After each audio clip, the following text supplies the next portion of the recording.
First time to witness how soju bomb is made. And first time ko rin makatikim kasi ang tita nyo hindi na umiinom. Pero we were lucky enough to meet Sir Charlie, the Myeongdong Gastropub Oppa.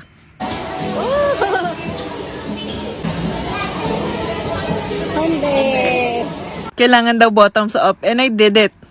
I finally tried this very famous Korean buffet in Tomas Morato, the Myeongdong Korean Gastropub. Their place is huge. Tingnan nyo naman and maganda. We went on a Tuesday lunchtime kaya tolerable yung dami ng tao. What I like most here is sila na yung magluluto ng mga grilled dish. Concentrate ka lang sa pagkain, diba? Screenshot nyo to guys kasi after ng visit namin, nagkaroon na changes sa menu and time. If you love seafoods, I suggest that you get the 799 package para ma-enjoy nyo yung only crabs, scallops, halaan soup, and buttered garlic shrimp. If not naman, their cheapest lunch buffet is every Tuesday to Wednesday, which is 499, which I think is sulit na. Tingnan nyo naman kasi yung dami ng food. Their lunch buffet nga pala is from 12 to 3 p.m. every Tuesday to Sunday. 3 hours is super long na compared sa iba na 90 minutes yung time limit. They have 5 flavors of boneless fried chicken, calamares, fish cakes, and tteokbokki. Sobrang hilig namin ng daughter ko sa tteokbokki lately kaya nasulit namin to. Hindi rin siya super spicy na kaya nga ng daughter ko, which we like. Sa mga paluto na karami ako nitong beef enoki with mozzarella cheese. Ang haba ng pool, no? Pero this is best enjoyed with their samjang sauce para mas ma-enjoy nyo and mas maging tasty.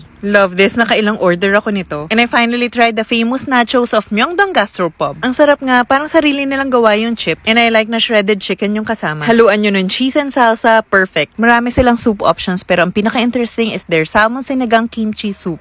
Only lettuce din sila kaya pwede nyong i-wrap lahat ng meats na kinuha nyo with it. Yung crabs nila is maliliit lang pero ang tasty. And nasulit ko yung shrimps. They also have salmon sashimi which is good kasi sobrang hilig ng family ko dito, especially my kids. They only have one option for dessert which is fruits na may crushed ice. Tuwan-tuwa yung daughter ko dito kasi para daw bingsu. Sa drinks naman, they have iced tea and water. Meron din cocktails but you have to order this sa bar na. Ang saya din dito pag may nagbo-birthday. They have other promos pa kaya always check their page for updates. Ang laki talaga ng place na to. We checked out kung anong meron sa second floor and look, ang laki pa ng space nila dito. If marami kayo, pwede nyong ipa-reserve to. Meron ding bar sa taas pero yung kuhaan ng food sa baba pa rin. And they also have a private room with video okay na pwede nyong i-rent. It was a good first experience and nasulit namin. Definitely go on a weekday para mas konti yung tao.